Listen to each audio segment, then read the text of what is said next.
अस्सलाम वालेकुम वरहमतुल्लाहि वबरकातुहू। हमारे नबी मोहम्मद सल्लल्लाहु ताला अलैहि वसल्लम की सीरत का ये 25वां एपिसोड है। तो एपिसोड शुरू करने से पहले हम पिछले एपिसोड के सवाल के बारे में बात करते हैं। तो सवाल इस तरह से था कि अब्दुल मुत्तलिब ने जमजम के कुएं को खोदते वक्त जो दुआ मांगी थी, जो नजर मांगी थी कि मेरे 10 बेटे हों और 10 बेटे इस मुकाम तक पहुंच जाए कि वो मेरी हिफाजत कर सके, तो मैं उनमें से एक बेटा अल्लाह की राह में कुर्बान करूंगा।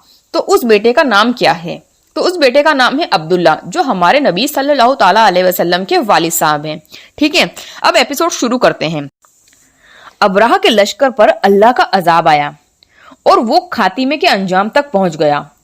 इस होने वाले हमले के खौफ से मक्का के लोग अपनी जान बचाने के लिए घाटियों में बिखर गए थे, पहाड़ की चोटियों में जा छुपे थे।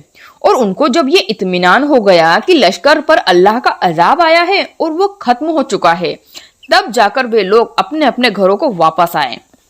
माहिरीन हजरात के मुताबिक फील का वाकया हमारे नबी सल्लल्लाहु ताला अलैहि वसल्लम की पैदाइश के 50 या 55 दिन पहले पेश आया था और माह मुहर्रम में पेश आया था।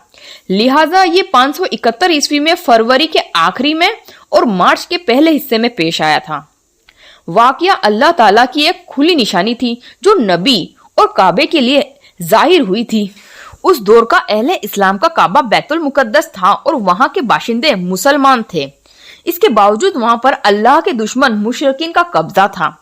काबे पर ईसाइयों का कब्जा नहीं था, चूंकि यमन का गवर्नर मारा जा चुका था और यमन यानी कि हबशा का रोमियो से बड़ा गहरा ताल्लुक था और फारसियों की नजर रोमियो की हर हरकत पर हुआ करती थी। फारसी मौके की तलाश में थे और इस वाकये के बाद में अहले फारस ने बहुत तेजी से यमन पर कब्जा कर लिया। फारसी और रोमी यही दो हुकूमतें थी जो उस वक्त दुनिया के अहम हिस्सों की नुमाइंदगी किया करती थी। इसलिए इस वाकये की वजह से दुनिया की निगाहें खाने काबा की तरफ मुड़ गई।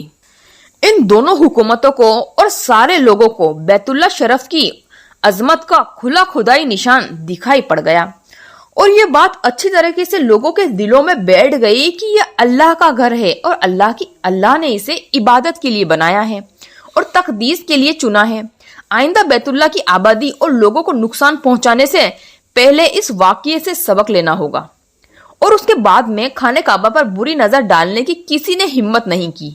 अब बात करते हैं आज के एपिसोड के सवाल के बारे में। तो आज का सवाल है कि उस वक्त बैतुल मुकद्दस, उस वक्त का काबा, उस पर अल्लाह के दुश्मन मुशरिकीन का कब्जा था और काबे पर ईसाइयों का कब्जा नहीं था, तो ये बात किससे साबित होती है? तो इसका जवाब मैं अगले एपिसोड में आप लोगों को दूंगी। वीडियो अच्छी लगी हो तो चैनल को सब्सक्राइब करें, वीडियो को लाइक करें और शेयर करें।